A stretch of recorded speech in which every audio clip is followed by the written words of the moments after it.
Good morning, everyone. I don't think we have to look any further than in the sanctuary this morning or in the number of people that Adam welcomed to see the grace of God working right here, right now. As we've traveled the last few weeks through the stewardship campaign, we've heard some excellent words about God's grace from Barry, David, and Pam. We've heard about how God's grace plays a role in our lives through our actions, both with the people in our lives and here at St. Faith's. We were reminded that we can see God's grace in a child's laugh or in a beautiful sunset.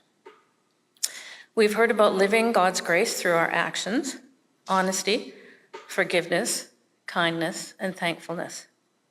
And we've heard about the true meaning of God's grace being undeserved favor given freely, and how we see that grace in action play out here in St. Faith's each and every week. This morning, Adam spoke to us about those who are in and those who are out of our society.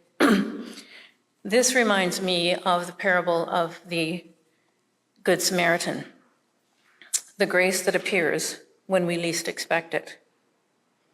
How can we apply the Good Samaritan parable to our lives in the world today? It's not easy to be a Good Samaritan. It costs us something, and it requires that we get involved. By building relationships with others and getting involved in their lives, we can make a difference. We are required to get outside of our comfort zone to show mercy and compassion to others, to sacrifice something of ourselves. The Good Samaritan was willing to sacrifice both his time and his money to help. We live in such a busy society today. We are all busy doing something, and it's easy to get so busy we forget to show mercy, compassion, and compassion to others. Ask yourself, would you have stopped to help the man in the Good Samaritan parable? Would you have been too busy or thought someone else would come along who had more time or would do a better job? We must work hard to avoid letting the busyness of life get in the way of doing what is right, showing mercy, compassion, and love for others. The Good Samaritan also didn't allow prejudice to get in the way of helping. That's an important lesson we need to remember today.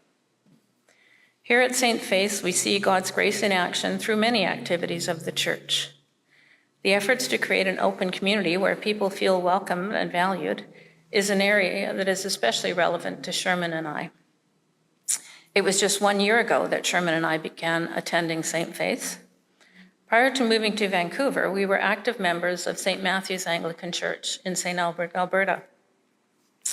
When we moved to Vancouver, we knew we needed to find a church that felt as much like family as St. Matthew's always had. We spent the first few months going to various Anglican churches near us to try to find the one that felt just right. It felt like a Goldilocks affair. Some were too hot, some were too cold, but none were just right. Until we walked into St. Faith's, we knew that first Sunday morning that we'd found the just right place. People were so friendly and welcoming, and we knew that Adam was a godsend. We felt God's grace working in our lives right then. It's not enough just to listen to things that we hear when we talk about God's grace.